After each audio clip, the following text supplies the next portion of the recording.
The Life of Percy Jackson, from Percy Jackson.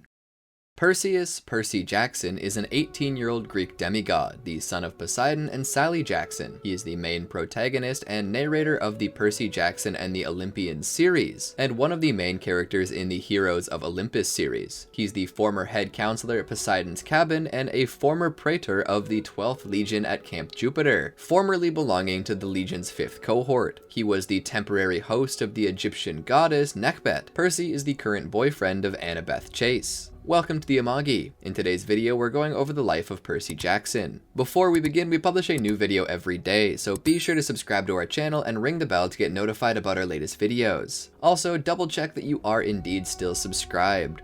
YouTube seems to be unsubscribing people for reasons beyond our knowledge, so double check if you want to make sure you catch all of our videos. The Amagi's reach stretches beyond just this channel, so if you're a fan of us, please consider subscribing to our other channels and following us on all of our social media. Help us reach our goal of passing 100,000 followers on all of our accounts by the end of the year. And with that out of the way, let's get into the video. Early life. Percy Jackson was born on August 18th to Poseidon, the Greek god of the seas, storms, and the creator of horses, and Sally Jackson, a mortal who could see through the mist. He was named after the famous Greek hero Perseus by his mother for good luck, because his namesake was one of the few heroes who had a happy ending and died a peaceful death. When Percy was a baby, his father left, as it was usual for the gods, and to protect him and his mother from Zeus, who could get angry if he discovers that his brother broke the oath, as children of the big three are too powerful for the gods' comfort. When he was just a baby, Percy was attacked by a snake but managed to strangle it to death, just like the famous Roman demigod Hercules. However, Poseidon occasionally visited Percy when he was in his cradle. Percy described his father's warm smile and a hand on his head as a golden glow. As Percy grew older, his mother would tell him that his father had been lost at sea, not dead. Percy was raised by his single mother. Meeting Gabe. When he was a toddler, Sally married Gabe Ugliano, hoping his horrible smell would mask her son from the monsters that would hunt him, as monsters are attracted to the scent of demigods. The more powerful they are, the stronger the scent, and since Percy was a son of one of the big three, Percy's scent is stronger than other demigods. Percy despised Gabe, as Gabe would frequently bully Percy and abuse his mother. Percy nicknamed him Smelly Gabe, since he smelled like moldy garlic pizza wrapped in gym shorts. Gabe spent much of his time playing poker with his friends. Early expulsion. Strange things often happened around Percy, including a school bus exploding and an aquarium being flooded, which often resulted in him getting into trouble. He was kicked out of more than 6 schools over the course of 6 years. This made a lot of people bully him, while his second stepfather, Paul Bloffus, suspected something was wrong with Percy and that he couldn't be normal. It is said in the Blood of Olympus that Percy has been kicked out of several military academies where they believe that paddling is good for the soul. When he was in 3rd grade, a large man followed Percy around when he was at school, but by threatening to call the police, the teachers eventually got the man to leave. However, nobody believed Percy when he said the man had just one big eye. They thought he was hallucinating. When he was in 4th grade on a trip to an aquarium, he accidentally hit the wrong lever on the catwalk when his school was visiting the SeaWorld shark pool and made his class take an unplanned swim. In the 5th grade, Percy accidentally fired a war cannon, which hit the school bus when he was on a field trip at the Saratoga battlefield. The Lightning Thief. Percy is a troubled 12-year-old boy who has been expelled from every school he's ever attended. Yancey Academy is where his troubles seem to be worse than usual. He only has one friend there, Grover Underwood, who is also Percy's best friend and whom Percy often protects from bullies. Little does he know that Grover is actually a satyr in disguise sent to get Percy to Camp Half-Blood quickly. Percy also has 2 disorders, ADHD and dyslexia. During a field trip to a museum, Percy is annoyed by the school bully, Nancy Bobofit, for bullying Grover, and in a fit of anger, he accidentally summons water from a nearby fountain to pull her in, but he didn't know how he'd done it. Miss Dodds, his pre-algebra teacher, witnesses the whole scene and tells him to follow her into the museum for a talk. Suddenly, she turns into the Fury, Electo, and attacks him, looking like a bat with humongous fangs. Mr. Brunner, actually the centaur Chiron, another of Percy's teachers, comes in and throws Percy a pen, actually Riptide. While midair, the pen transformed into the sword Riptide, and Percy used it to kill Miss Dodds. At the bus stop, Grover sees that 3 Fates are looking at Percy while knitting giant socks. Soon after, the Fates snip the string of life, which makes both Grover very worried that Percy was going to die soon and Percy extremely suspicious. He arrives home to his horrible stepdad Gabe and his friends playing poker. Gabe immediately demands money for his poker game, and although Percy denies he has any, Gabe deduces that he has change from the cab driver and forces it from him. Percy's mother arrives soon afterwards and tells him they can go to his favorite beach in Montauk for the whole weekend. Percy, happy that finally something good has happened, packs his thing and leaves. His mother took them both in Gabe's prized possession, a 1978 Camaro, and began driving at daring speeds through a blinding hurricane, and was blasted off the road by a bolt of lightning. Grover is injured and starts asking for food deliriously. As Percy and his mom help Grover up and try to get out of there, they saw the Minotaur, a half-man, half-bull monster who had been chasing them. The Minotaur fought Grover, grabbed Percy's mom by her neck, and she disappeared in a golden flash of light. It's later revealed that she was captured by Hades. Percy, in a surge of new power and anger, managed to defeat the Minotaur by jumping onto him, breaking off its horn, and stabbing the Minotaur in the chest in a fit of rage, just like the hero Theseus had defeated the monster before him. Percy dragged the unconscious Grover past a hill and then passed out himself when he reached the porch of a house. He was cared for in the infirmary by Annabeth Chase, starting their friendship. Waking up 3 days later, he learned that he was at Camp Half-Blood, a place where demigods like him were trained to survive against monsters. Percy learned that the director of the camp was the Greek wine god, Dionysus, who was very unpleasant and moody. And Mr. Brunner, the former Latin teacher from Yancey Academy, was actually the hero training centaur, half-human, half-stallion, Chiron. Shown around camp by Annabeth, his new friend and head counselor of the Athena's cabin, he found that all the campers were demigods, also known as half-bloods. He himself was a demigod, but no one knew of his divine father yet. After being shown around the camp, he temporarily resided in the Hermes cabin, where the unclaimed demigods went, since Hermes isn't picky about who he sponsors, according to Luke Castellan, the head counselor for this cabin. Luke befriended Percy and treated him with respect, though they had a little bit of rivalry after Percy beat Luke in a sword fighting match. Afterwards, Percy encountered Clarisse LaRue, counselor of the Ares cabin, who performed the initiation ceremony, which was sticking Percy's head in the girls' bathroom toilet. Her plan backfired when Percy shot water out of the toilet to blast back at Clarisse and her buddies. This officially began their rivalry. Unfortunately, Annabeth was not spared. When Percy apologizes, Annabeth says he wants him on her team and capture the flag. It is revealed that she wanted Percy to distract Clarisse, knowing she would want revenge. Throughout the course of the game, Percy defeated Clarisse and 3 others single-handedly when he touched the creek, which healed his wounds from the fight and gave him a sudden burst of adrenaline. After capture the flag, a hellhound summoned from the Fields of Punishment came out of the forest and attacked him. Percy was nearly killed, but Chiron managed to shoot the hellhound, killing it. Clarisse tried to blame Percy for summoning the hellhound, but Percy denied any knowledge of it. Percy's injury from the hellhound healed by touching the water. Then, suddenly, a holographic trident floated above Percy's head, which told everyone that he was the son of Poseidon, god of the sea, therefore explaining his powers over water. As the monster was not from the forest, it meant that someone within the camp had summoned it, because nothing, including weather, could enter the camp's magic boundaries without permission. Clarisse said that it was Percy who'd summoned it, but Chiron didn't agree, as Percy himself was attacked by the monster. It's later revealed that Luke summoned this monster from Tartarus to kill Percy. One day, Percy was offered a quest to retrieve Zeus's master bolt by Chiron. Chiron explained to Percy that Zeus lost his master bolt, and since he has a rivalry with Poseidon, he blames Percy, as Zeus suspects that Poseidon is attempting to use his son to dethrone him because Percy was at New York, where Mount Olympus was when the bolt was lost. He believed that Poseidon told Percy to get the bolt since it's against the ancient laws to steal another god's symbol of power, so he could become king of the gods. Zeus was also suspicious as Percy was in New York when the bolt disappeared. Chiron said that if Zeus doesn't get his bolt back by that summer solstice, he would begin a war with Poseidon, and that would force the other gods to take sides and cause a civil war between them. Percy accepts the quest and consults the camp's oracle of Delphi and gets a prophecy. Soon after learning that the master bolt had been stolen, Percy embarks upon a quest with his sword and a Klusmos, better known as Riptide, from Chiron, with Grover and Annabeth. Along the way, they face many monsters, the Furies, Medusa, Echidna, along with her pet/son Chimera. After Ares offers them a mode of transportation west, they arrive in Las Vegas, where they stumble upon the Lotus Hotel and Casino. They get trapped in the casino for 5 days, though it only seems like a few hours, leaving them only 1 day to complete their quest. Then they faced Procrustes and tricked him into getting stretched in his old bed before finding their way to the underworld. The trio faces Hades, the Lord of the Dead, who believes Percy stole the Master Bolt and his Helm of Darkness, which was also lost. Hades saved Percy's mother right before she died from the Minotaur, explaining the Golden Flash, but Hades also thought that Percy stole his Helm of Darkness, which was also missing. To make things worse, Hades finds the bolt in Percy's backpack, to Percy's surprise,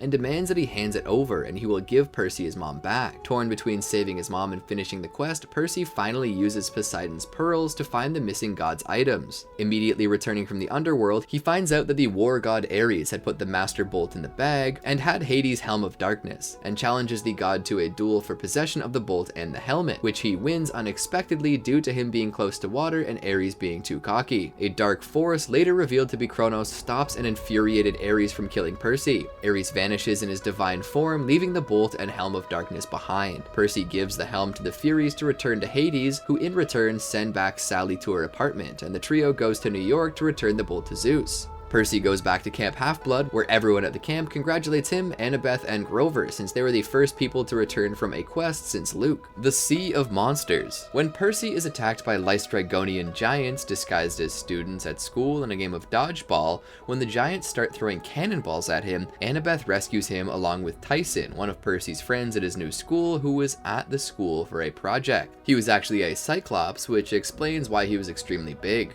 On the way to camp in the Grey Sisters taxi, which is a taxi business run by the Fates, Percy learns some coordinates, the coordinates on where to find the Golden Fleece, that lead to something he needs. Percy arrives at camp to find the camp under attack by a Colchis bow, but drives them back with help from Tyson, who's fireproof. He later learns that Talia's pine tree is poisoned, meaning the borders are weakened, and the activities director Chiron has been blamed since he is Kronos' son. Clarisse, the daughter of Ares and Percy's enemy, is assigned to a quest to go to the Sea of Monsters using the coordinates Percy received to find and retrieve the Golden Fleece, which has healing powers for plants, animals, and humans, which they need to heal the tree. Percy and Annabeth also decide to go, but Dionysus and Tantalus, the new camp director replacing Chiron after he was fired, refused. Meanwhile, Polyphemus, a Cyclops, has captured Grover on a bridal shop. Polyphemus believes that Grover is a female Cyclops since he was covered with jewels and wants to marry Grover for he is wearing a bridal gown. In desperation, Grover creates an empathy link with Percy so he can call for help. With Hermes' help,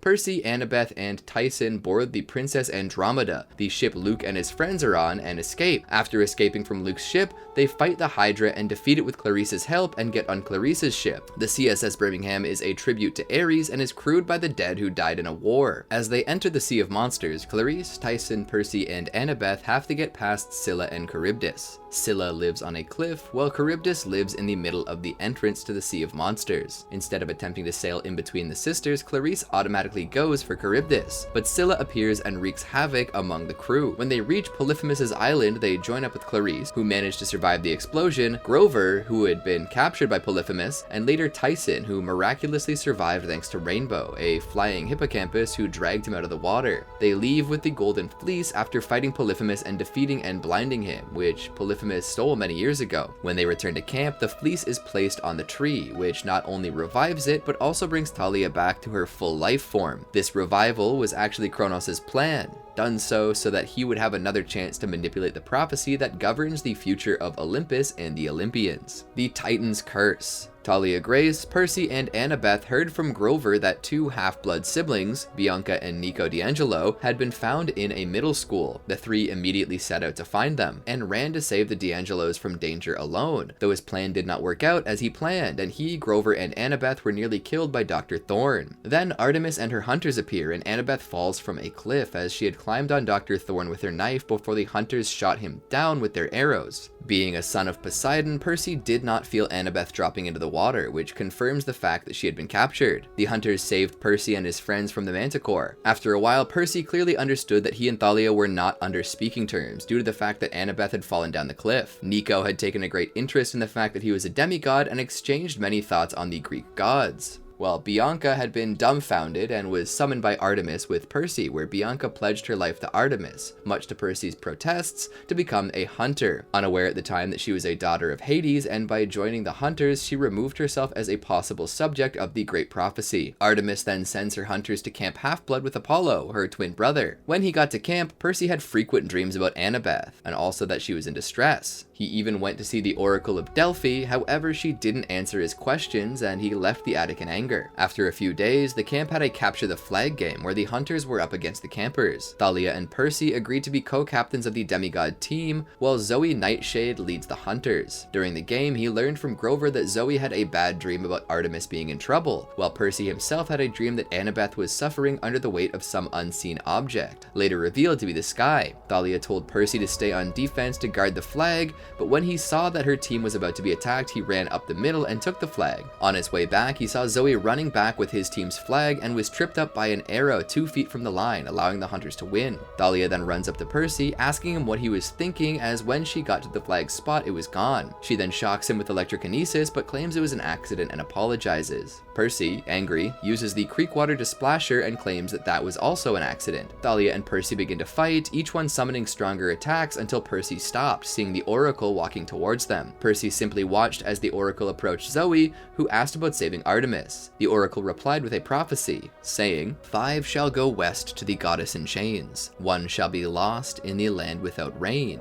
The bane of Olympus shows the trail, campers and hunters combined prevail. The Titan's curse must one withstand, and one shall perish by a parent's hand. Chiron then holds a meeting to decide who will go on the quest. Zoe originally wanted to take all hunters, but she's convinced to allow a few campers as well, as it was in the prophecy. Zoe, however, doesn't pick Percy because he's a boy, as Zoe thinks it's horrible to be with a boy, instead picking Thalia and Grover, as well as her own hunters, Bianca D'Angelo and Phoebe. Percy was mad that he was not allowed to take part in the quest since it was his chance to save Annabeth. That night, he's awoken by Blackjack, a Pegasus, who tells him a sea creature is in trouble. He swims out and finds the sea cow trapped in a net and frees it slowly because it was scared of its sword, forcing him to do it by hand. On his way back to camp, he sees Nico spying on the Artemis cabin and uses Annabeth's cap to follow him. Revealing himself to Nico, he's forced to promise Nico that he'll watch out for his sister after Nico correctly guesses that Percy will follow the group on their quest. As they leave, Percy followed him from above on his Pegasus, Blackjack. They followed the car that the four traveled in and stops hours later when the group arrives at the Air and Space Museum in Washington, D.C. Percy then spots Dr. Thorne, the Manticore, and overhears him saying that Annabeth is alive and that his dreams were true. He follows the Manticore when it doesn't follow the group into the museum. He soon finds the General and Luke and sees the General creating several Spartoi that he was going to use to kill him and Bianca.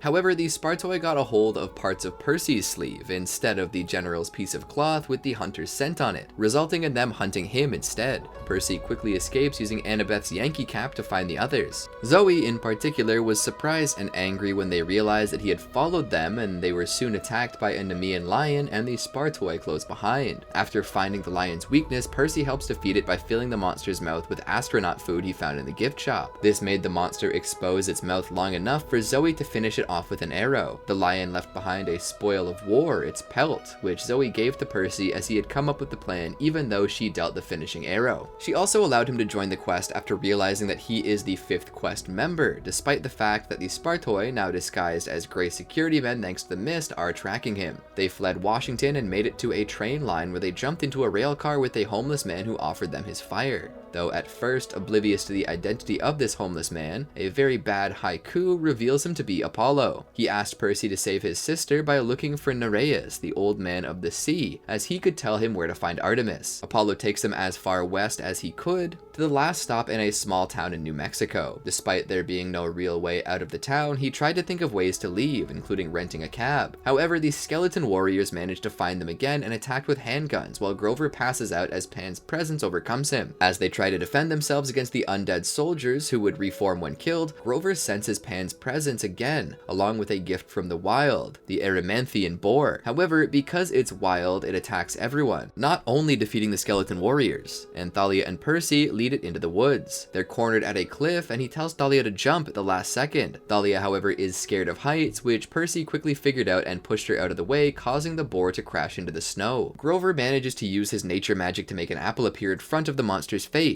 and the group rides it into a junkyard in Gila Croix, Arizona, owned by Hephaestus. They camp there for the night, but a defective automaton came to life and started attacking the group. Percy notices a manhole cover at the bottom of the machine's foot and was planning to enter it. However, Bianca went instead, sacrificing herself to kill the monster and save her friends. Percy and everyone else tried saving her, but they knew that it was completely useless, as Grover announces tearfully that the next line of the prophecy has been fulfilled. Thalia takes a truck and drives them to a river where they rent a few canoes, and Percy convinces a few naiads to steer them to the Hoover Dam. As they go to get food, Percy hears the sound of a sea creature he had befriended earlier. He tells it to go away and wonders how it followed him, but he's distracted by the sight of the remaining skeleton warriors. Bianca had managed to kill one in New Mexico. He runs into an elevator to escape, but then becomes trapped deep inside the dam. A tour guide, who turns out to be Athena, Percy later realizes it was her since she had Annabeth's eyes and that she was trying to help him save her daughter, tells him that there is always a way out for those that are smart enough to find them before ascending the elevator. He's spooked when a girl appears behind him and swings at her with Riptide, but the sword simply passes through her as she is a regular mortal. She then reveals she isn't so regular as she sees these skeleton warriors for what they truly are and directs them away from Percy, who hid in a bathroom. As he thanks her, he introduces himself as Percy and that he has to go, which Rachel thinks means his name is Percy Gotta Go. Up top, he warns the others of the danger and they're concerned at the top of the dam. He tells Thalia to pray to her father, but she doesn't think he'll answer. He says that Athena thinks he will, and Thalia asked her father for help. Two statues come to life and swat the undead skeletons away before flying the group to California. There, Zoe Nightshade, who knows a lot about Nereus, tells Percy to look for him by smell as it's different. Percy finds him and hangs on for dear life as the old man tried to shake him off. Percy tricks him into going into the sea, which makes Percy stronger. Nereus changes into many animals to shake Percy off, but his attempts fail as he eventually agreed to answer the question. Percy asked what the terrible monster that Artemis was hunting was, which Nereus says is easy,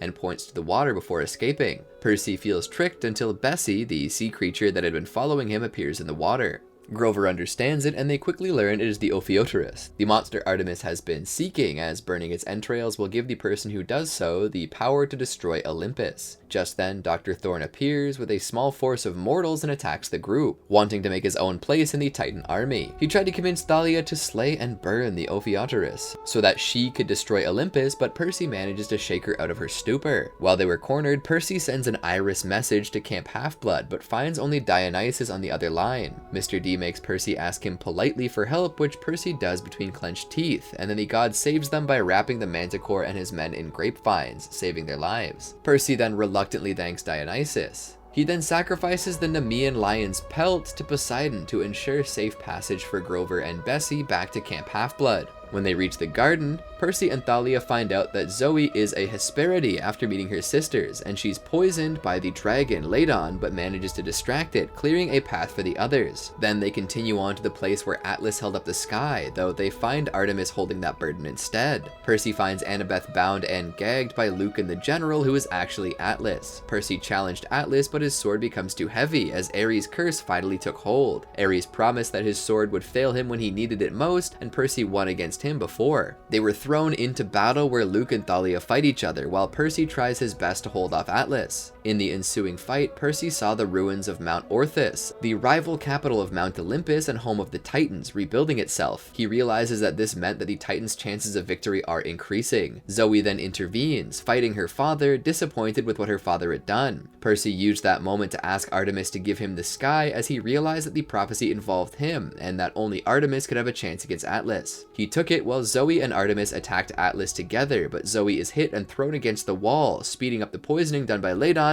which begins to kill her. Artemis managed to push him back under the sky while Percy rolled out of the way. Sadly, Zoe began to die as Percy ran up to her during her last moments. She tells him that he is nothing like Hercules, who had betrayed her before, and she's proud he carries the weapon she made before dying. Percy rescued Annabeth, and they managed to escape the mountain, thanks in part to Frederick Chase shooting the monsters on his plane using celestial bronze bullets. He, along with Annabeth and Thalia, go back to Mount Olympus on Blackjack and his friends Guido and Porkpie. When they arrive on Mount Olympus, the winter solstice meeting had already begun, and they begged Zeus to believe that Kronos was indeed rising. Thalia then chose to be a lieutenant with Artemis to replace Zoe before giving Percy a hug. When he said she wasn't allowed to do that anymore, as hunters can't become attached to males, she says she was merely honoring a friend. The gods then voted if they should kill Percy, as he is the only known child of the Big Three to reach 16th for the Great Prophecy in 2 years. Fortunately, many of the gods voted to let him live after Artemis declared that if he was killed, then the gods are no better than the Titans. Poseidon also vouches to let the Ophioteros live. although kept in Mount Olympus so he couldn't be a bargaining chip against the other gods. Before Percy leaves Olympus, Poseidon tells Percy in private that he has done well and he's proud of him. Percy and Annabeth go off to resume their unfinished dance from Westover Hall. Back at camp, Percy tells Nico that his sister had died and gives him the mytho-magic figure of Hades that Bianca meant to give to Nico. However, Nico blames Percy for not protecting her and throws the figurine away, telling him he hates Percy. At that moment, 4 of the Spartoi appear, somehow managing to get past camp borders. Nico thinks that they're here for him and unintentionally splits the earth to swallow them and send them to the underworld before fleeing into the forest. Percy, realizing that Nico is a child of Hades after the incident,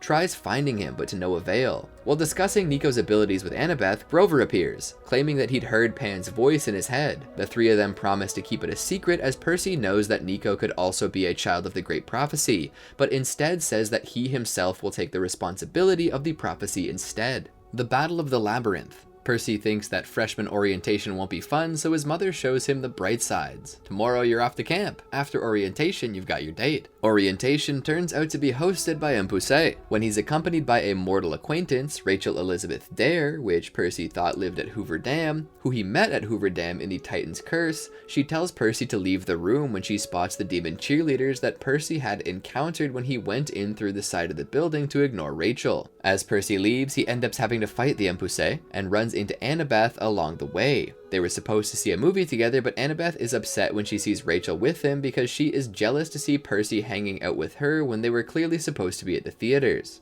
Annabeth takes Percy to Camp Half-Blood, a camp just for demigods like them. Percy finds his half-brother slash Cyclops Tyson cleaning their cabin. Quintus, actually Daedalus in disguise, the new swordsman, is accompanied by Miss O'Leary, a hellhound that develops a soft spot for Percy. During a game that Quintus made up, Annabeth and Percy go through the rocks of Zeus's fist and fall in a dark cavern, which they later find out is an entrance to the Labyrinth. Annabeth is offered the quest she's been waiting for since age 7. She must enter the Labyrinth, find Daedalus, and get Ariadne's string before their arch-enemy Luke Castellan does. Luke has been planning on burning down Camp Half-Blood and is trying to use the Labyrinth to get there, guided by Ariadne's string. As Annabeth goes inside to get her prophecy, Percy waited outside and felt a little worried when Annabeth didn't come back for a long time.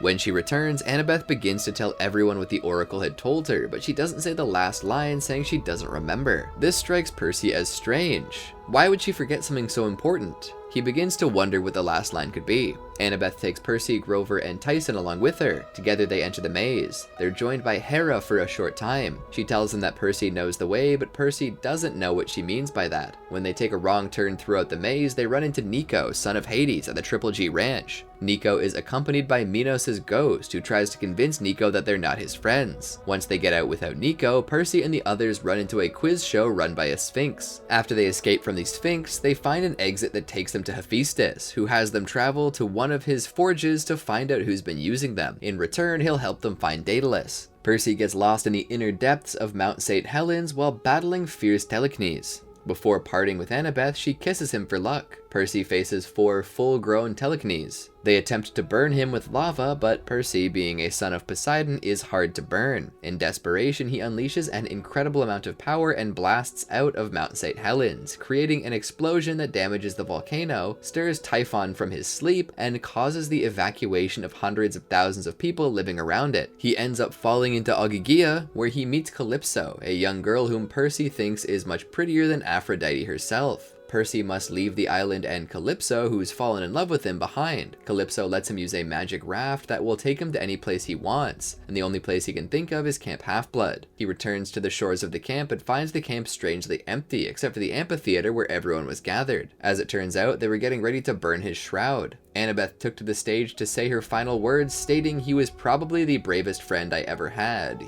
Then she suddenly saw him and starts hugging him fiercely until she realizes she was making a big scene in front of all the other campers. As they talk about plans to navigate the labyrinth, Percy realized he knew the answer after talking with Hephaestus on Ogygia. They need a mortal with clear sight to guide them. Once they're accompanied by Rachel, they run into a wide arena, where Percy battles a Dracone and the demigod Ethan Nakamura.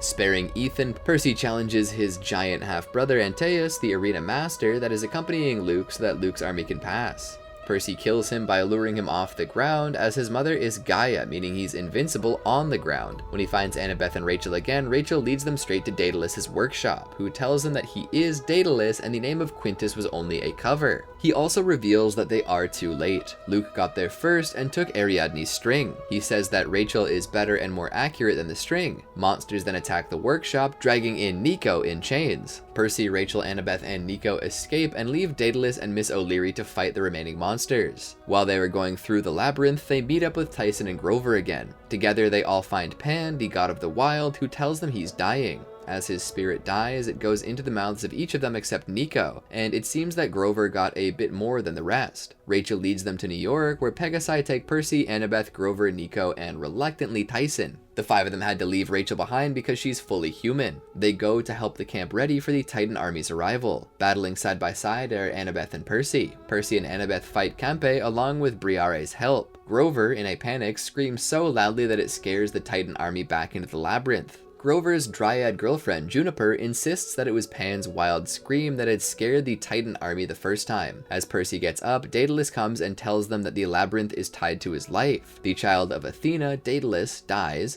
and so does the labyrinth. Percy, Annabeth, and the other uninjured campers take the wounded to the big house. As he does, Nico stops by and tells him that he needs to tell Percy things about how they might be able to stop the Titan army. Percy then invites him for cake and ice cream. Percy Jackson and the Stolen Chariot. Percy is in school when he hears strange noises and spots Clarice LaRue outside. Clarice is being attacked by arrow-throwing birds. Percy gets himself excused from class and goes to help Clarice and find out why she's there. Clarice is surprised and not very happy to see him. After the 2 of them have defeated the birds, Clarice reluctantly agrees to tell Percy why she's not at Camp Half-Blood. Clarice reveals that she's suspended to be taking care of Ares' war chariot and needs to get it back to Ares' temple by sundown. However, her immortal brothers, Deimos and Phobos, gods of terror and fear respectively, have stolen the chariot. Phobos comes down to taunt Clarice, who gives them a hint about where to find the chariot. Together, Percy and Clarice must go find the chariot at the Staten Island Zoo. On their way, they encounter Deimos, who is riding a sea serpent, but they quickly defeat both the minor god and the sea monster and continue on their way. At the zoo, they find the chariot and face the 2 minor gods again. Phobos and Deimos show Percy and Clarice their worst fears, which are Camp Half-Blood and his friends in flames and Ares respectively. By overcoming the illusions, however, Percy and Clarice easily defeat the 2 minor gods. It turns out that they're both extremely weak in battle without their powers of fear and terror. Finally, just as the sunset is fading, Percy and Clarice bring the chariot to Ares' temple on the Intrepid, an aircraft carrier. Percy promises Clarice that he will not tell anybody about her worst fear. He also tells her that in the vision that Phobos showed him of what he feared most, Clarice was included as one of Percy's friends. Percy Jackson and the Bronze Dragon. Percy and Charles Beckendorf are on the same team for Capture the Flag, and the 2 war god cabins and the Aphrodite cabin are on the other. Beckendorf, a son of Hephaestus, has a somewhat awkward conversation about girls, as he has a not-so-secret crush on Selena Beauregard for 3 years, and thinks that Percy should ask out Annabeth Chase to the fireworks. They set off into the woods and stumble upon a huge Myrmekes anthill. Selena and Annabeth capture Percy, while Beckendorf charges straight ahead into the ant swarm as he tries to take back a huge bronze dragon's head, but immediately is bit in the leg and has acid spat in his face. Percy, Annabeth, and Selena want to rescue him, but they will need help, and so they take the metal head along to try to find the rest of the body of the bronze dragon, which was once one of the camp's defenses against monsters. They finally get the monsters started, a dragon with no wings, which is an automaton, and get it to help Beckendorf. It blasts open the ants' nests, and the ants all attack the dragon. Meanwhile, Percy, Annabeth, and Selena dart in the anthill through tunnels and chambers full of weapons, armor, and jewelry, and all manner of other magic items as they find and get Beckendorf back out. Beckendorf saves the bronze dragon from being ripped apart by thousands of Myrmekes by activating its ultimate defense system, which causes the dragon to blast arcs of blue electricity from all over its body.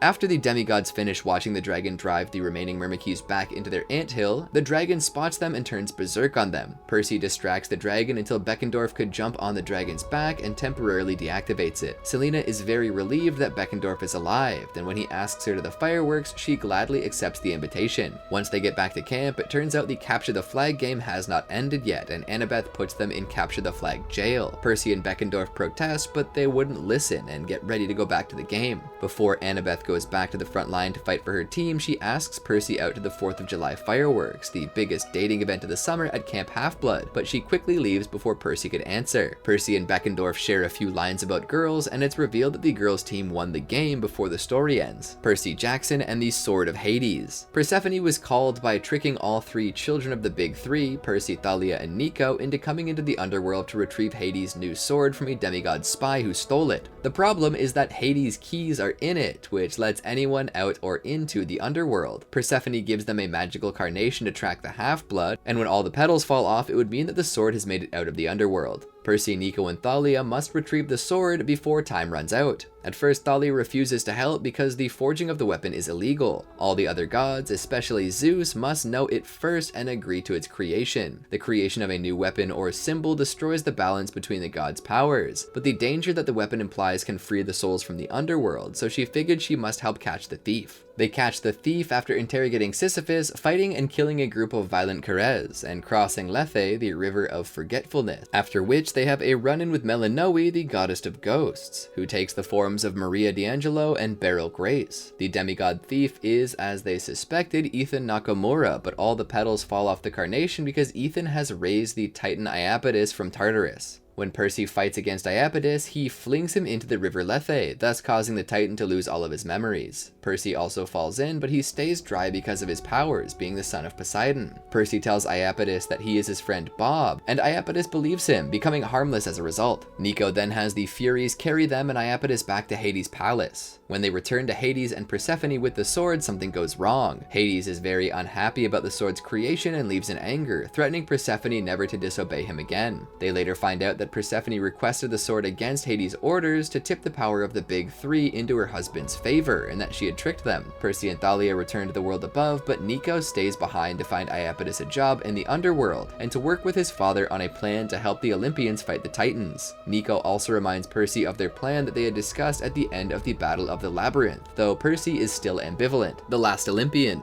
Percy is driving Paul Blofus's Prius with Rachel Elizabeth Dare while on a quick vacation to the South Shore. Rachel is flirting her way into a relationship. Percy describes that he felt like one of Apollo's sacred crows. Slow, dumb, and bright red. They're soon interrupted by Charles, Beckendorf, and Blackjack landing on the hood of the car. Rachel briefly kisses Percy, and Beckendorf makes a joke about not telling Annabeth about that little scene. Percy responds by saying, "Oh gods, don't even think about it." Then Beckendorf tells Percy that it's time to initiate their plan to destroy Princess Andromeda, Luke's demon cruise ship inhabited by Kronos' army. While they're setting the bombs to blow up the ship, some telekinesis attack. Percy distracts them to give Beckendorf time to arm the explosives. He battles Kronos, but Beckendorf is already captured. Because the explosives have no timer and Beckendorf has the detonator in his watch, he sacrifices himself to help Percy escape and carry out the plan, and Percy jumps off the side of the ship and he loses consciousness. In the water, he drifts to Poseidon's palace under the sea where he meets Tyson and his other relatives. Poseidon is fighting Oceanus and his army, aging rapidly due to the state of his kingdom being destroyed. Percy wants to stay and fight, but he must return to Camp Half-Blood to relay the news of what happened on the Princess Andromeda to the campers. Chiron and Annabeth agree to show him the Great Prophecy, and after reading it, he learns that his fate is to make an important choice and to have his soul reaped by a cursed blade. This is how the Great Prophecy goes. A son of the 3 eldest gods shall reach 16 against all odds and see the world in endless sleep. The hero's soul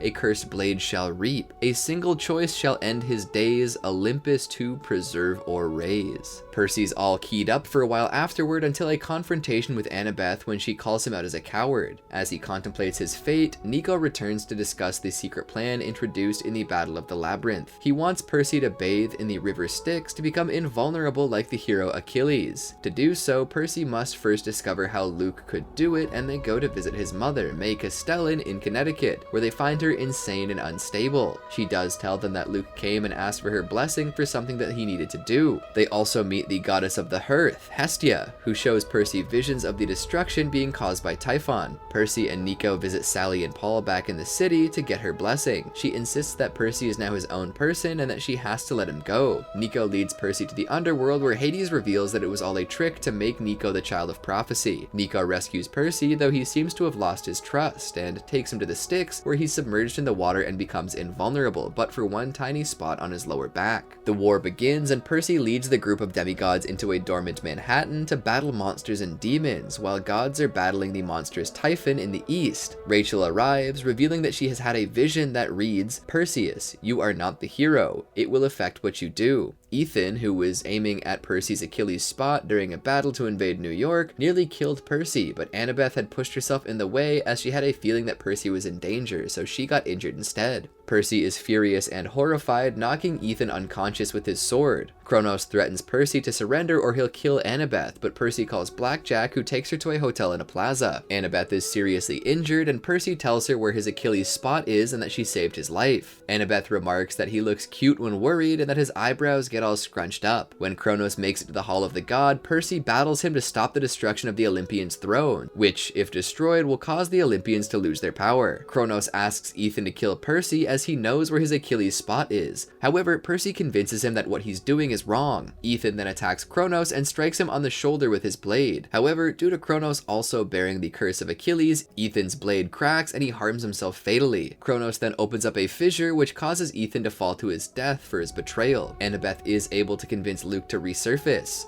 She reminds him of his promise that he would protect her and asks Percy to give him the knife so he can defeat Kronos. Percy hands over the knife, discovering that he was not the hero after all, but his choice to give it to Luke was the decision he had to make, and it decided the fate of Olympus. Kronos is blown to dust and scattered by the wind, and Luke dies a hero's death. Right after that, the gods arrived after successfully defeating Typhon and are shocked to see Luke's dead body on the ground. Through deaths and betrayals, the demigods stand victorious. Percy is offered the gift of becoming a god, but he declines due to his feelings for Annabeth. He remembers how he felt when Annabeth might have become a hunter of Artemis and notices Annabeth looks about the same way that he did then. Because of this, he declines their offer in favor of a request. He requests that the gods claim their children by the age of 13, and that Camp Half-Blood construct cabins for Hades and the minor gods so their children will have a place at camp. When he comes back to Camp Half-Blood, he finally expresses his feelings for Annabeth and they kiss twice. Percy Jackson and the singer of Apollo. Percy celebrates Grover's birthday party alongside Juniper and other dryads at Prospect Park in Brooklyn. After gifting Grover aluminum cans, the satyrs suggest playing pin the tail on the human,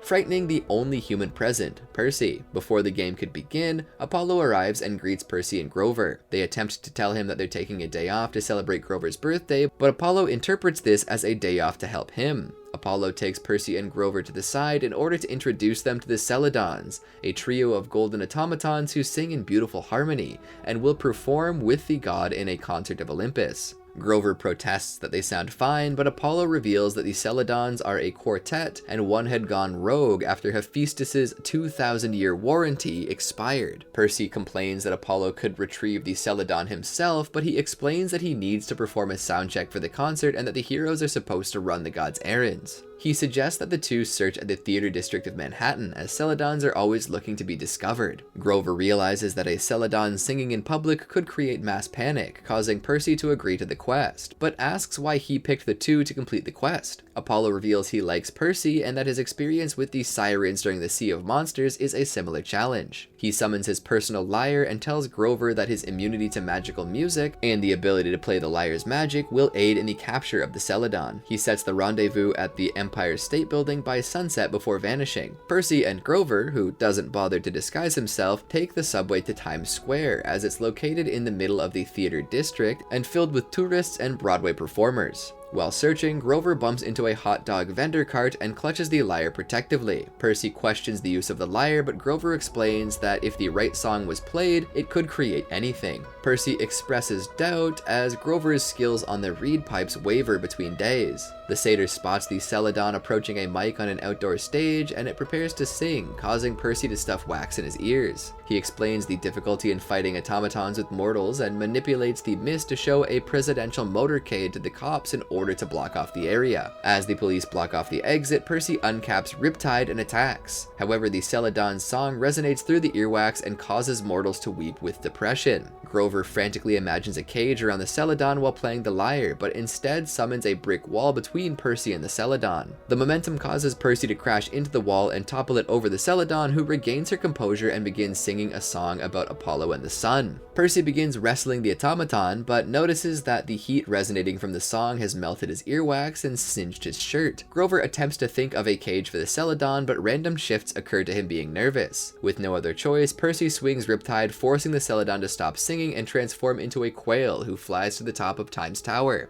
Percy and Grover ride the elevator to the top of the tower and climb stairs to reach the roof. They spot the Celadon serenading Times Square with New York, New York. Percy thinks of shoving her off the roof, but reminds himself that she would transform into a bird, causing an idea to form in his head, and he asks Grover if he can use the lyre to summon a birdcage. Grover protests that birds should be free, but realizes Percy's plan and promises to try. Capping Riptide, Percy asks Grover for the blindfold he was going to use on Pin the Tail on the Human and approaches the Celadon. As she finishes singing her song, Percy jumps on her back and gags the Celadon as Grover strums the lyre for a birdcage. The Celadon attempts to throw Percy off the roof of Time's tower while Grover nervously tries to think of lyrics. A birdcage of celestial bronze begins to form, but the Celadon spins Percy off her and pushes him off the tower. A metal rung catches his pants belt, but the momentum causes Percy to slip out of his pants and continue falling. The demigod snares onto a billboard to prevent himself from falling and reveals that he wears plain blue boxers, claiming they're more comfortable than briefs. The Celadon smiles down at Percy and begins singing about Percy letting go of the billboard and falling. Percy wills himself not to listen and thinks of Annabeth and his saving her from the sirens. He imagines her anger and resolves that it's scarier than monsters, breaking the automaton's spell. Percy realizes that the Celadon would only transform into a bird if she was startled and uses the empathy link to tell Grover his plan. He asks the automaton for an autograph and Grover tells her to check his pants for a pen. The Celadon complies and uncaps it only to be startled by the appearance of Riptide. She transforms into a bird, but Grover grabs her and shoves her inside of the birdcage. He laments that he scratched Apollo's lyre and imprisoned a bird, deeming it to be the worst birthday ever. Percy reminds Grover of his situation, and the satyr, now focused as the Celadon is imprisoned, plays a tune that summons a rope for Percy. Upon noticing the sun starting to set, Percy states that they have to meet Apollo at the Empire State Building, but Grover suggests for him to put his pants back on. They arrive at the lobby where Apollo literally brightens upon seeing them. He exclaims that he'll have Hephaestus fix the Celadon, but notices the lyre's scratch. Percy intervenes and tells him to have that fixed as well, causing Apollo to lighten up. He invites the two to watch his concert, but Percy lies, claiming they're not worthy of his music and might explode. Apollo buys the excuse and leaves with the Celadons for his concert in a flash of light. Grover suggests picking up Juniper at Prospect Park to attend the sing-along and eat s'mores at Camp Half-Blood. Percy winces at the mention of the sing-along, but agrees to go for the s'mores, claiming that they may still have time to turn Grover's birthday around.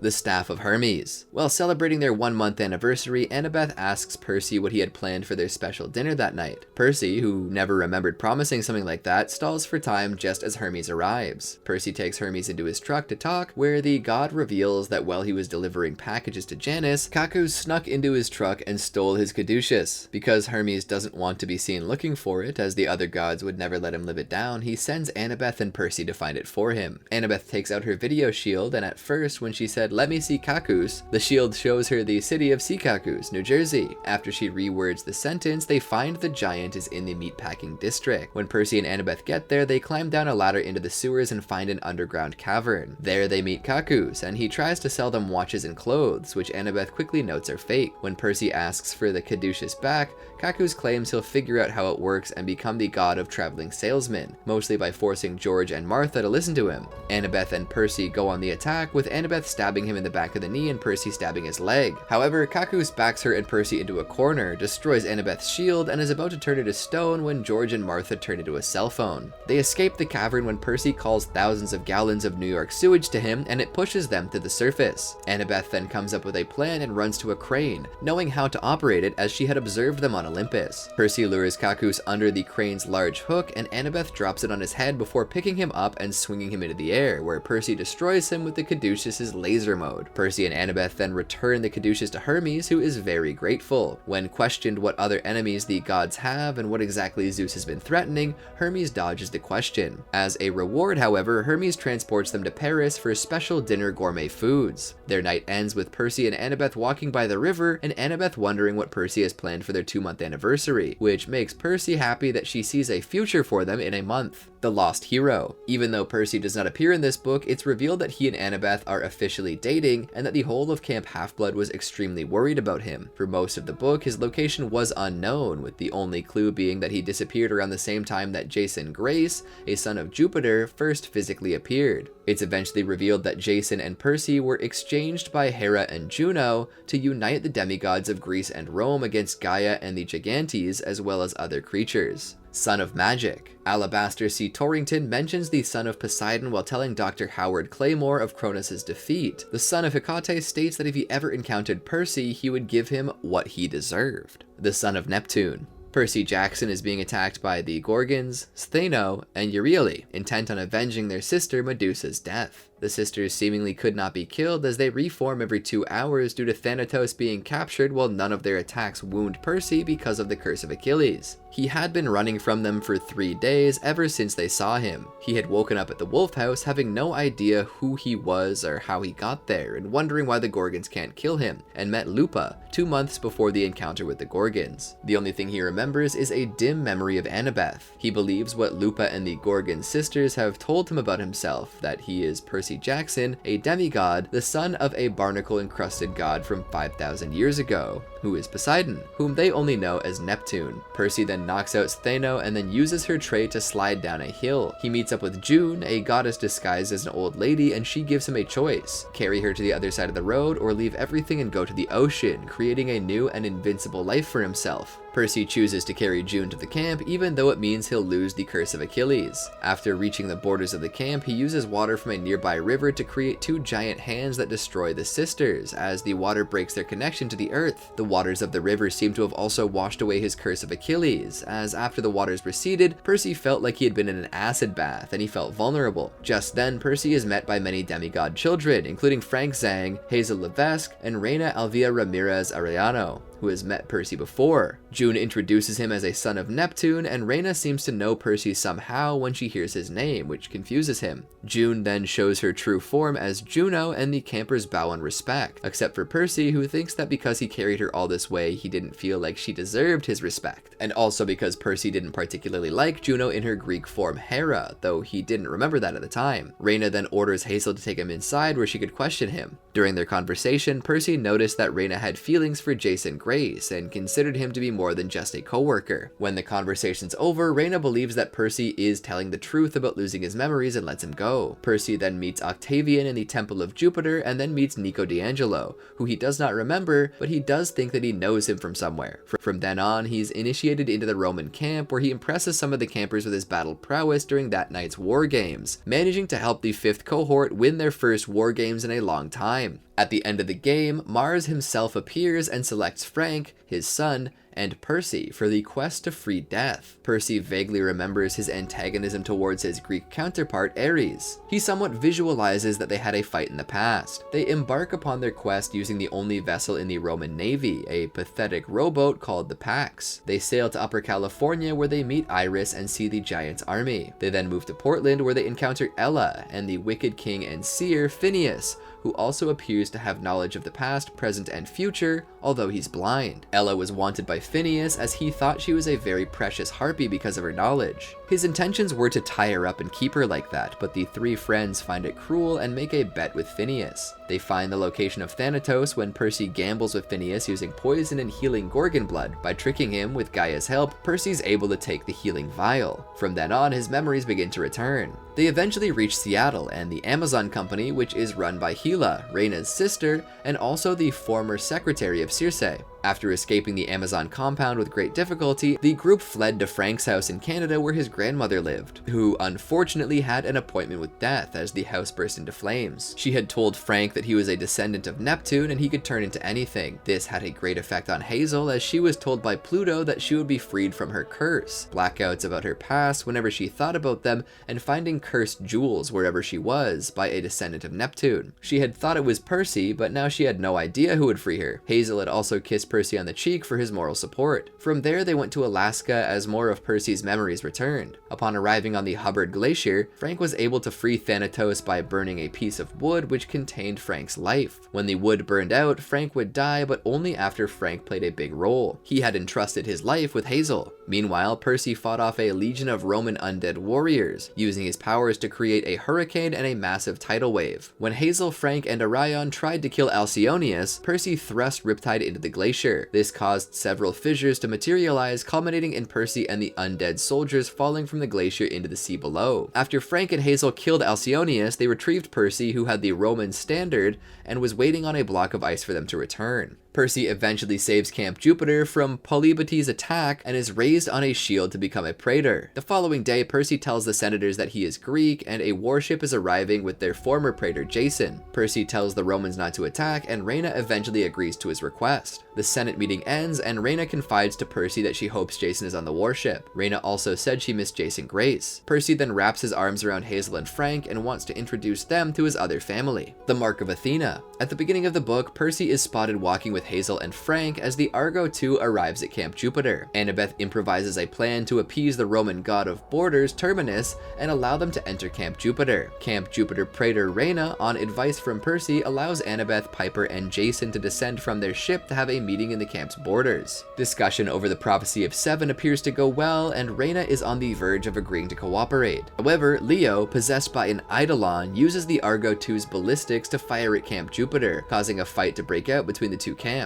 Jason, Annabeth, Percy, Hazel, Frank, and Piper escape to their ship with the Romans hot on their trail. They begin their journey to the ancient lands, making a few necessary stops and visits to certain gods in the US before they can leave. After many obstacles, they get to Rome. In Rome, many more monsters attack, with the worst yet to come. When the demigods of Camp Jupiter realize that Rome was their destination, they resolve to instead go to war with Camp Half-Blood, and they march towards New York. This, however, isn't their only problem. Annabeth, assigned a mission from her mother Athena to recover the Athena Parthenos, must go her own way, and thus Percy becomes extremely worried. Furthermore, he still has to face his own problems, including drowning. After he battled the twin giants Otis and Ephialtes, succeeding by working together with Jason and Bacchus, the Roman form of Dionysus, Percy goes on to help Annabeth, even though the child of Athena must go alone. Though he finds her in a workable situation, that quickly changes, and Percy and Annabeth go down to the stables to catch up. Guarding the Athena Parthenos was Arachne, who Annabeth tricked into trapping herself. As Arachne falls into the abyss of Tartarus, she and the Athena Parthenos were over the void of Tartarus, she shot out her silk spider webs, one of which wrapped around Annabeth's ankle.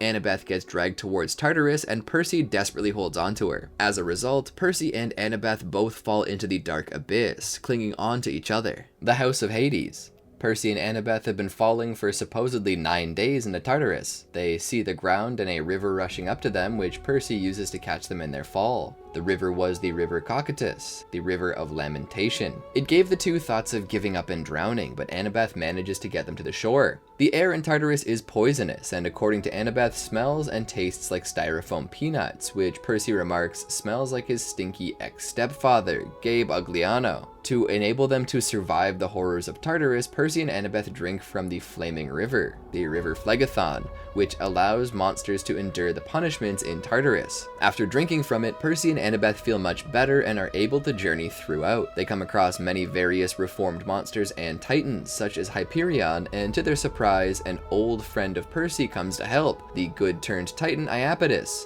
Iapetus, known as Bob, helps them on their quest, and allows them to find and close the doors of death. However, along the way, complications start to unfold as Bob starts to remember who he is. As they pass a golden bubble, in it the reformed Hyperion, Percy asks Bob to burst his golden bubble since Bob is the only one with a weapon. They then come across the Arai. Percy pleads with Bob for help, but Bob hesitates and allows him and Annabeth to get hurt because he realized that they were the ones who wiped his past memories. Seeing Annabeth in deep despair and blindness, Percy has no choice but to battle the Arai, resulting in him getting the curse of slowly dissolving. This stretches back to the previous book, The Son of Neptune, where Percy had a bet with Phineas, resulting in Percy surviving after he prayed to Gaia. Phineas then cursed Percy to die a painful death through dissolving. However, Bob finally decides to help after seeing who his true friends were. Together with Annabeth, he takes Percy into the giant Damascen's hut to get him healed. With that, Percy is restored to his original health, and the trio continue on their journey to the Doors of Death. Percy and Annabeth use the Mansion of the Night to reach the Doors of Death.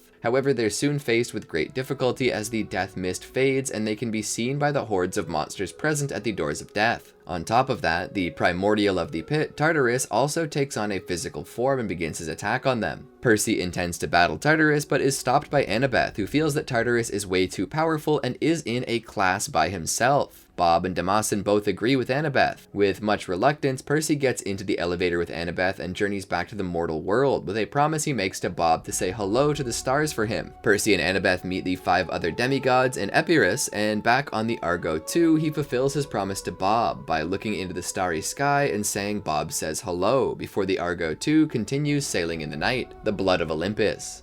Just a few days after his return from Tartarus, he asked Jason to protect Annabeth for him while she was accompanying him to Ithaca, since he was staying behind to watch threats from the sea. Jason squeezed his shoulder and promised she would return safely. 2 days later, Percy met the 7 for breakfast to discuss subduing Nike while eating blue waffles, sitting next to Annabeth, who chided him for using too much syrup. Percy was okay with fighting Nike and suggested that the combinations of the demigods that went to fight her would spark Greco-Roman rivalry. Percy agreed not to go with Jason since they might kill each other and agreed to go with Hazel, Frank, and Leo. Percy and Leo scouted the museum and then sat on a bridge overlooking the Cladeos River, skipping rocks. Leo was very intimidated by Percy after surviving Tartarus, his reputation at Camp Half-Blood, and his relationship with Calypso. Percy realized that Leo was mad at him and tried to discuss it, but they were interrupted by Frank and Hazel. The 4 walked around the ruins of Olympia and stopped at the Temple of Zeus. After Leo realized Nike was probably there, Percy suggested promoting Adidas shoes to make Nike angry enough to show up, but he and Leo began insulting Nike, causing her to show up instead. After Nike split into Nike and Victoria, they decided to have Percy and Leo fight Frank and Hazel. Percy suggested fighting Nike instead, but she refused, saying that if they don't want to fight each other, she'll persuade them. The Nikai forced them into the arena and they discussed a plan to defeat them. Percy was against fighting and Hazel using the Labyrinth, but he reluctantly agreed. After 5 minutes, the fighting began and Percy pretended to fight Frank and Hazel. He fired popcorn grenades, and as Nike taunted him, he wanted to drown her in a river.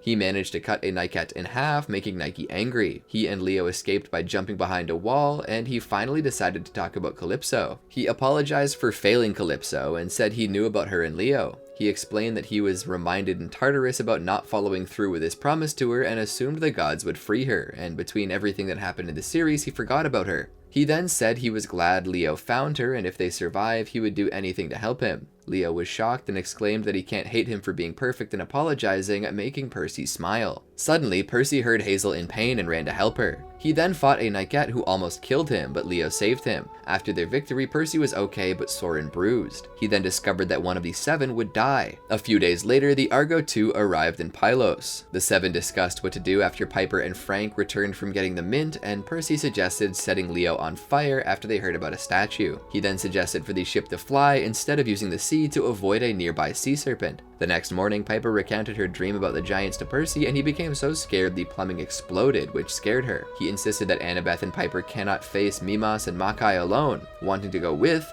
but Annabeth was against it since they may use his blood to summon the giants. Annabeth kissed him and then left. On July 27th, there was a huge storm harming the ship, and Percy stood at the masts, keeping the Argo 2 from being capsized or destroyed. Jason went towards Percy, appreciating that he wasn't trying to protect him or force him to return to the sickbay. Percy told him something was causing the storm and wanted him to go underwater with him, though he couldn't breathe underwater. Percy jumped overboard and Jason followed, using a bubble of wind around him to give him oxygen to breathe. Percy greeted him and the boys followed a green light further underwater. They arrived at a palace and Jason suggested it was Atlantis, but he said it was a myth. Jason pointed out that they deal with myths and that he could see why Annabeth was the brains of the operation, and he told Jason to shut up. They were suddenly greeted by Kaimapolia, who said that she was Percy's sister and wanted to see him die. The 3 talked, and Kaim was offended when he didn't recognize her. Percy asked her to stop the storm, but she refused. He was also happy when he found out she was married to Briareus and asked if she was around. Suddenly, Polybides recognized Percy and vowed to crush him once and for all. Serpents lunged to attack him, who sliced them in half as Jason tried to reason with Chimapolia. Basilisks then closed in on Percy, who tried to push them away, but they kept circling. After Jason saved him, he drew his sword and ran to face Polybides. But the giant created a pool of black, oily poison, which Percy ran into without hesitation. Percy began choking on the poison and dropped Riptide, falling to the floor as a weighted net dropped over him. Jason urged Polybides to free him, but he laughed, saying Percy would die very slowly, wanting to see him suffer. Percy's face turned green as he writhed in the net, and Jason ran to help him, but he was blocked by the giant. Eventually, Jason saved his life by agreeing to honor Chimapolia and all the minor gods, and so the two killed Polybides and freed Percy.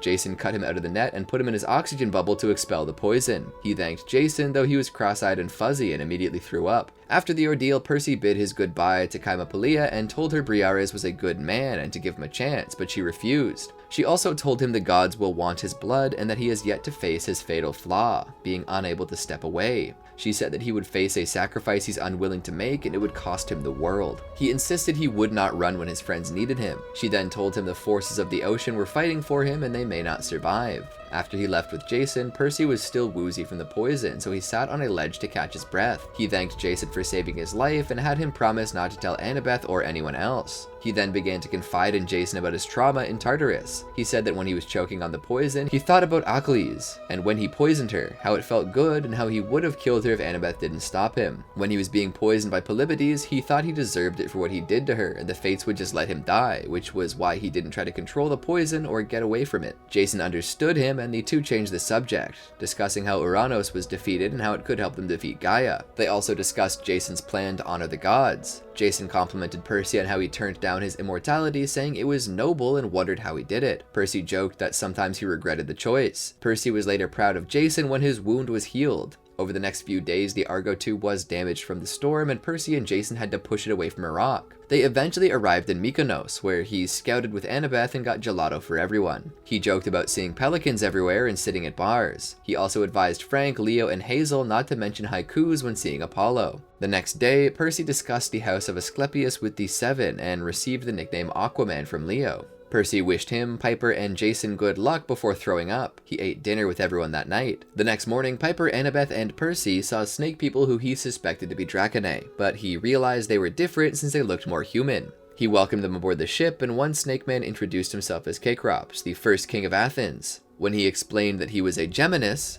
Percy thought it was like a zodiac sign and said that he was a Leo, but Leo corrected him. He was a Leo, Percy was a Percy. Hazel chided them and called them idiots. The group discussed Octavian with the giants, and as Kekrops said, he was their best bet to make it to the Acropolis. Percy pointed out it might be a trap. After Piper charm-spoke the king, he revealed his plans, and Percy decided to go with Annabeth underground with Piper, since his scent would be difficult to discern. Percy shook Jason's hand and bid him goodbye until they meet again at the Acropolis. The four walked underground, and he held Annabeth's hand. Percy was creeped out by underground, comparing Gaia's heartbeat to Tartarus. Kekrops scouted the territory, and Percy sat down with the girls. He talked about his mom and how he hasn't spoken to her since Alaska, and almost started crying when he mentioned how she and Paul Bloffus are all he has. Annabeth quickly corrected him and said that he had Tyson and Grover as well. Percy also found out that Annabeth had family in Boston and was surprised since she was a Yankees fan. They soon kept walking, and he saw the place where Poseidon and Athena started their rivalry. He touched the scars of his father's trident and then pulled Annabeth close, kissing her for a long time. When he pulled away, he said the rivalry ended here and proclaimed his love for her. Percy apologized to Piper for making things awkward, but she didn't mind. Soon after, Hazel used the mist to turn Percy and the others into Earthborns.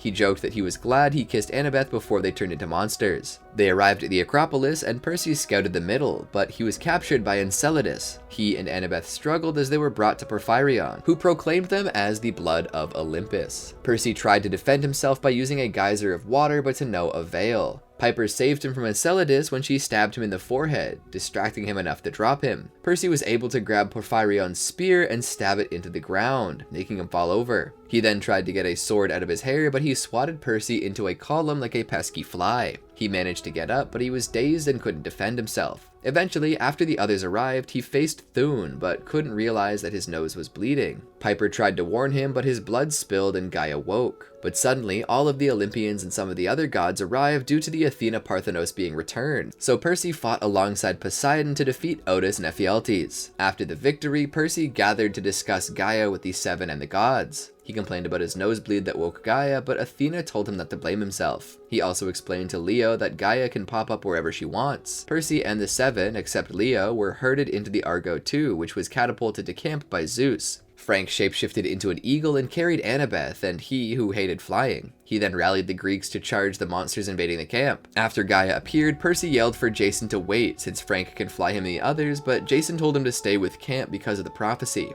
Frank then put his hand on Percy's shoulder, agreeing with Jason and saying only Jason, Piper, and Leo could defeat Gaia. Percy didn't like it, but he joined Annabeth when she beckoned after a horde of monsters ambushed the Greek forces.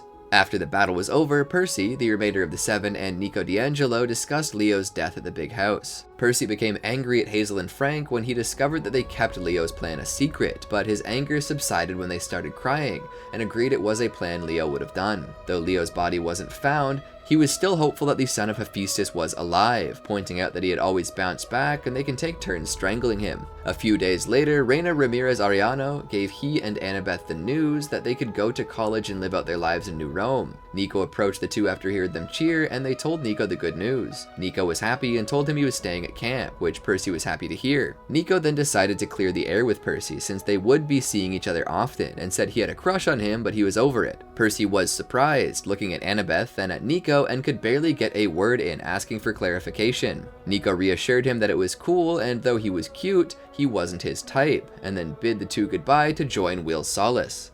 Percy Jackson's Greek gods. Shortly after the defeat of Gaia and the giants in the Blood of Olympus, Percy was asked by a publisher in New York to record and write down what he knows about the Olympian gods, to which the young demigod agreed, reasoning that it would help inexperienced demigods survive any unexpected divine encounters with a major Olympian. Percy proceeds to compile all of the stories that the demigods of Camp Half-Blood and Camp Jupiter told him over the years. After finishing his narration of the book, Percy mentions being late to a meeting with Annabeth, which worries him. Percy Jackson's Greek heroes. A year after finishing writing Percy Jackson's Greek gods, Percy is approached by the same publisher who, very impressed with the last book, asked him to write one more, this time focusing more on the ancient Greek heroes. While Percy had originally refused, he was finally persuaded by an offer of a year's supply of free pepperoni pizza, along with numerous blue jelly beans. Percy reasoned that this book would help his fellow demigods, instructing them on how to properly defeat most of the infamous monsters that they might happen to come across. Right after finishing his narration of the book, Percy reveals that after the events of the Blood of Olympus, he and the rest of the Seven started the tradition of monthly Argo II reunion parties, and he's quite worried about being late to the current one. Between the series. Due to his semester-long absence, the son of Poseidon was expelled from Good High School and attended an alternative high school for his senior year, where he joined the swim team. He studied hard to get his diploma. Son of Sobek. A giant crocodile has been terrorizing Long Island, along with other magical disturbances in the area. Percy approaches and stabs the beast in the rear with Riptide. The crocodile proceeds to spit out Carter Kane and run away. In the process, Percy's orange Camp Half-Blood t-shirt gets splattered with mud, leaving the words on it unreadable to the other boy. Much to Carter's surprise, Percy can clearly see his wand in Khopesh, which should have been impossible for a mortal. Despite meeting almost all magicians in the North American gnomes, Carter had no idea who this person is, only that everything about him seemed un-Egyptian. Percy tries to get Carter to thank him for rescuing him from the crocodile, but Carter is somewhat embarrassed and ends up angry over Percy's comments instead. The two then get into a small argument over the ownership of the monster, with Percy thinking that the monster is Carter's pet after he said it was his monster, but he only meant that he was chasing it. Percy then asks Carter if he's a son of Ares, as he must be a half-blood of some kind. He also asks why his sword is all bent, but Carter tells him it's supposed to be like that, being a Khopesh. Carter also gets angry at Percy's use of the word half-blood, as his dad is African-American and his mom is white, as well as Percy offering to help because the last time Carter was eaten by a crocodile. Carter accidentally uses the Fist of Horus to cause a fist to knock Percy right out of his shoes and into the swamp. Carter instantly rushes over thinking he might have killed Percy, but is hit in retaliation by a huge wave of water generated by the angry demigod. Percy lunges at Carter with his sword, forcing the latter to defend himself, not able to attack due to Percy's superior skills with a sword. During the fight, Percy accuses him of being a monster, which Carter angrily denies. Percy also asks if he's an escaped spirit from the doors of death, or if the monster was his pet and Carter was just trying to find it. The fight ends when Carter uses some magic rope to tie Percy's sword to his head just as Percy hits his arm, causing Carter to bleed. During the small break, Percy comments that Carter must be a half-blood since the celestial bronze sword would have passed right through him had he been mortal. Percy also asks if he was a rogue demigod who used to be part of Kronos' army. After listening to Percy talk for a bit, Carter starts to realize that Percy isn't a magician and is something completely different, as Percy keeps using words related to Greek mythology. The two form a truce so they can go after the crocodile, as it's been terrorizing Long Island for weeks. The two also introduce each other, eventually revealing their names. They find the crocodile terrorizing a small cul-de-sac with a few kids spraying the monster with water guns and hitting with water balloons. Carter sees a gold necklace around the crocodile's neck and tells Percy they need to remove it to stop the monster as it can't be killed. Percy tells Carter to distract the crocodile so he could get to it, and Carter makes a large avatar of Horus around himself to attack the monster. Percy then jumps on the crocodile and tries to unlock the necklace, but can't as he isn't a magician. As Carter's avatar fades and the crocodile crashes into a house, Carter and Percy switch places. Percy creates a massive whirlpool in the center of the cul-de-sac using the water generated by the crocodile. The crocodile is swept up in it and Carter manages to make it to the necklace. As Percy begins to tire, Carter finally manages to remove it and the crocodile returns to its original form, that of a baby crocodile. Percy and Carter run off with the baby crocodile after hearing some cop cars approaching. Resting at a nearby diner, Percy and Carter watch the news as they report that a freak sewer incident had destroyed the homes in the cul-de-sac. Carter and Percy wonder if someone's trying to bring them together to cause trouble and agree to keep their respective worlds a secret from each other until the time is right. Carter takes the necklace and the baby crocodile with him, but places an enchantment on Percy's hand, so if he ever needs to contact him, all he has to do is say his name. The two part on good terms. The Staff of Serapis. While Percy himself never actually appears in this story, he is mentioned multiple times by Annabeth, who was taking the subway to his apartment before encountering Sadie, and is implied to have gone there after her adventure. The Crown of Ptolemy. Annabeth goes to Percy's apartment and tells him about a dream she had from her mother Athena about trouble brewing in Manhattan. They take a ferry to Governor's Island where a freak hurricane has caused all the mortals to evacuate. While they're trapped on the island surrounded by snakes, they attempt to contact Carter and Sadie Kane but fail. Annabeth and Percy decide to face Setne, who is reading from the Book of Thoth by themselves. They make a plan to use the invisibility cap to sneak up on Setne while Percy distracts him. Before running off to battle, Percy gives Annabeth a kiss in case they die. While Percy is sneaking up on Setne, he trips and falls on his butt, which makes him noticeable to the magician. Setne knows that Annabeth is using her invisibility cap and captures her, stating that he's been using invisibility magic for as long as the pyramids have existed. Setne then uses a magic spell that pins Percy to the ground. He reveals that he was watching Annabeth and Sadie while they were battling Serapis, and that it was an experiment to see the powers that Annabeth and Sadie possessed. Setne summons Wadjet briefly so he can consume her essence and take the crown of Lower Egypt that she wears. Before he destroys her, he takes a selfie with her to remember the moment. Annabeth concludes that once he puts two crowns of Lower and Upper Egypt, that he will destroy the world. Setne claims that he learned that a little demigod blood is good for starting a war, but Percy stops him by hitting him in the gut with Riptide. With Riptide protruding from him, he absorbs the sword's essence and learns about all of Annabeth and Percy's adventures. Suddenly, Sadie and Carter arrive and attack Setne with a camel, but he manages to escape. The squad decides to regroup and plan while heading south of the Governor's Island. Carter and Annabeth decide that they need to combine attacks to defeat Setne. Carter gives Percy his wand, turning into a coppice. In exchange, Annabeth teaches Sadie the Greek word for exploding and gives her invisibility cap to Carter. When the squad finds Setne, he's trying to summon Nekhbet.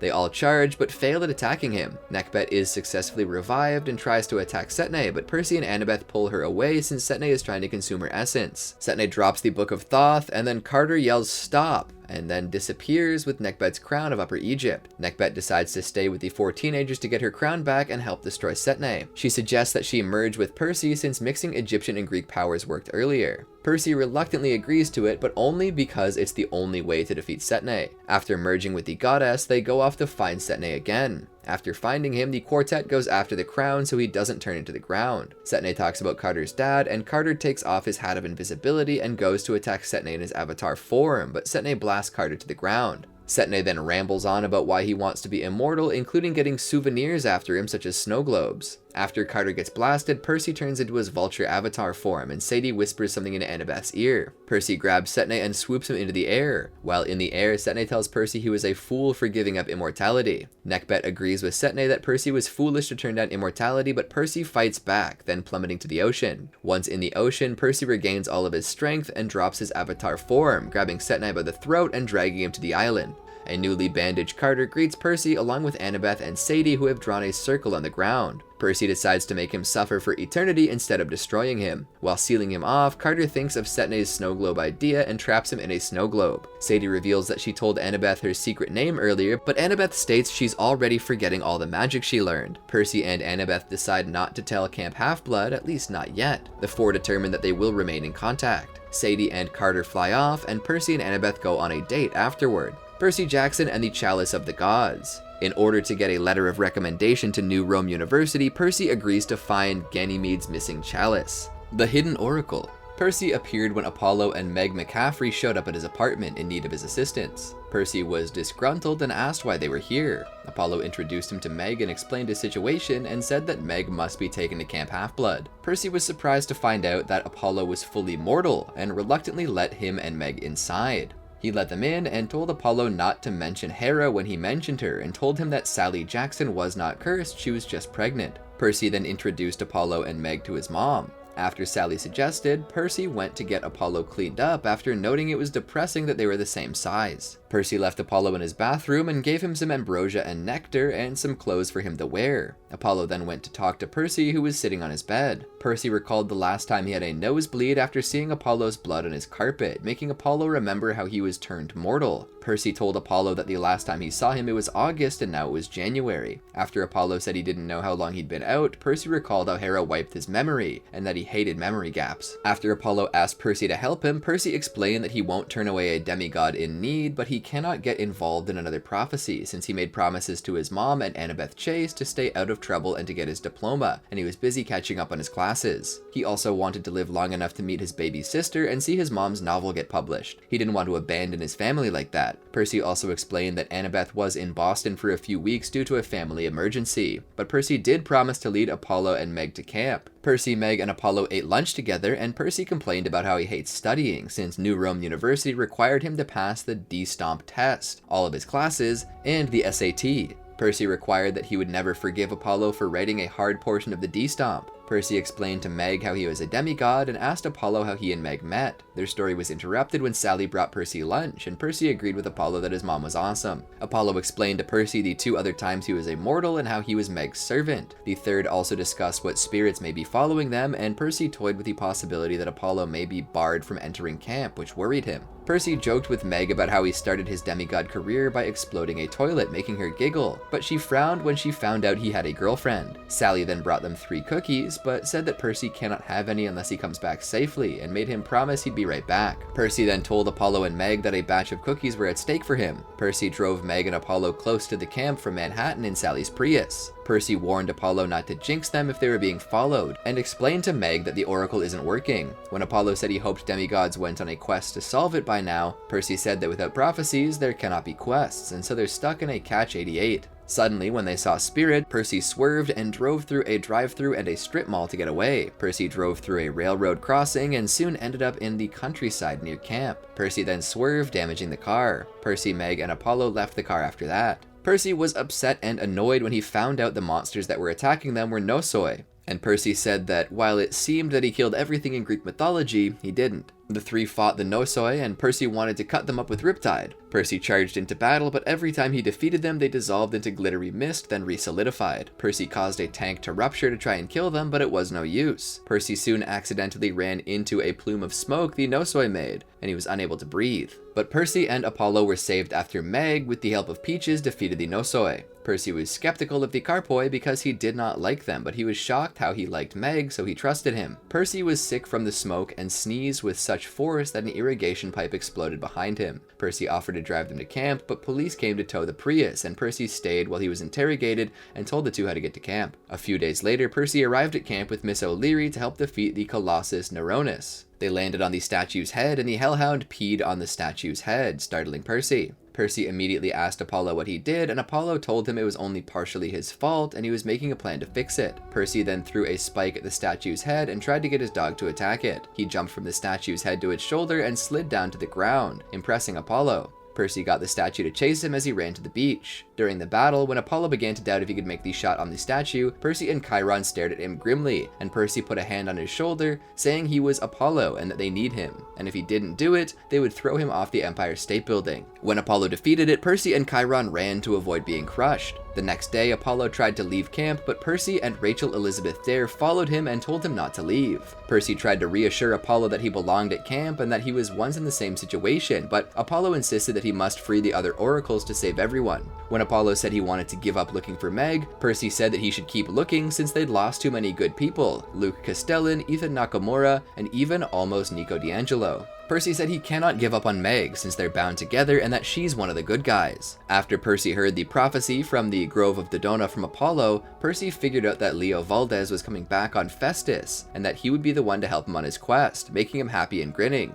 When Leo returned to camp, Percy happily reunited with him and gave him a bear hug, not punching him like the other campers, but looking disgruntled. He also had a tense reunion with Calypso, awkwardly hugging each other. Percy and Leo bonded over how they both went through the Sea of Monsters and how they both hate Polyphemus. Percy also explained to Leo and Calypso the triumvirate holdings and Nero, and what happened in the last 6 months. As they discussed, Leo mentioned how he was with sarcastic pirates on the high seas, and he and Percy high-fived. Percy left that night before dinner and said goodbye to Leo and Calypso, with he and Leo hugging and Calypso pecking Percy on the cheek. Then he and Mrs. O'Leary disappeared into the Long Island Sound. The Dark Prophecy. Apollo mentioned Percy when thinking about the prose of 21st century demigods. He compliments the son of Poseidon's driving skills. Meg also mentioned that Percy taught her not to jinx her quests. The Burning Maze. Grover mentions Percy wishing he were with them. Apollo also mentions constantly how handy the son of Poseidon could be on their quest. The Tyrant's Tomb. Apollo mentions the son of Poseidon when entering Camp Jupiter. He later thinks of a story he heard of Percy using Dean Martin to scare away a flock of attacking Stymphalian birds,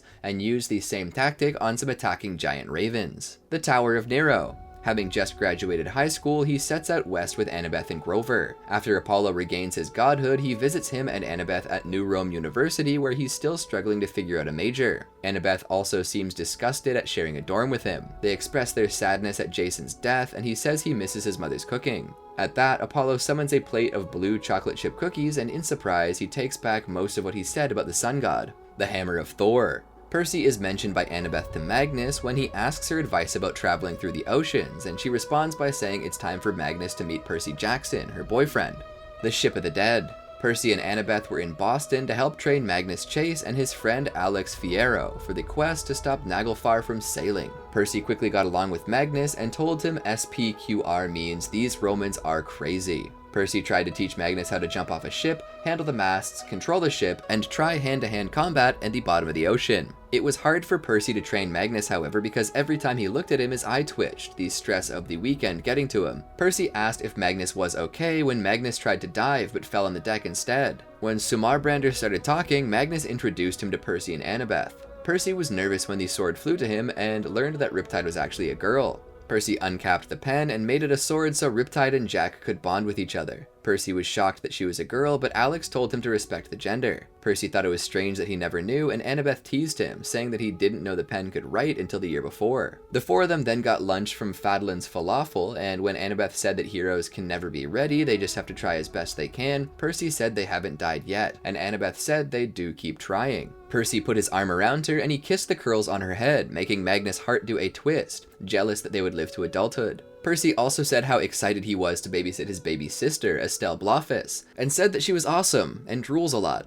Annabeth commented that she and Percy were similar because they both drooled. Percy apologized that he couldn't help Magnus more because the sea is unpredictable. Alex said that he at least felt better that time and that he could turn into a dolphin to save him, and Percy was shocked that he could do that. When Alex offered to show him, Percy said that he believed him because his friend, Frank Zhang, is a shapeshifter. Percy said that having a good team is better than having good sea skills. Percy also told Magnus advice about sea gods that would help him. They're territorial about their stuff, like Chimapolia, Poseidon, Triton, and Galatea. Percy said that Jason saved him from Chimapolia, and since Annabeth didn't know, Percy's ears turned as pink as Alex's jeans. He then said that he was looking at things all wrong. You do not need a plan, you just need to improvise. Annabeth said that as a daughter of Athena, she cannot endorse that, but Percy just said that Annabeth is crazy smart and good at improvising, and that instead of training with him, he should have trained with Annabeth instead. Annabeth agreed that that was sweet and kissed him on the cheek.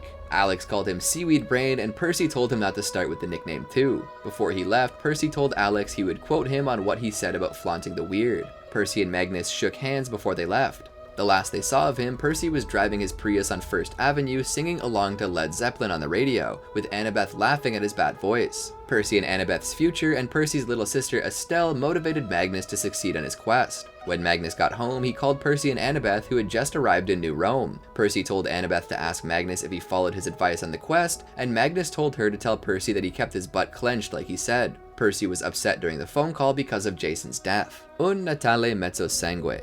Nico takes Percy to Florence after the son of Poseidon struggles with finding a gift for Annabeth. The son of Hades takes him to a store owned by Karu, the last of the Etruscan gods. After asking questions about Annabeth, he gives the son of Poseidon a bracelet of keys and asks him to explain the meaning of Christmas. After Percy explains the universal meaning of friendship and family behind the holiday, he's given the gift and the demigods leave. Did you enjoy our video? Be sure to check out these other great videos from the Amagi, and make sure to subscribe and ring the bell to be notified about our latest videos.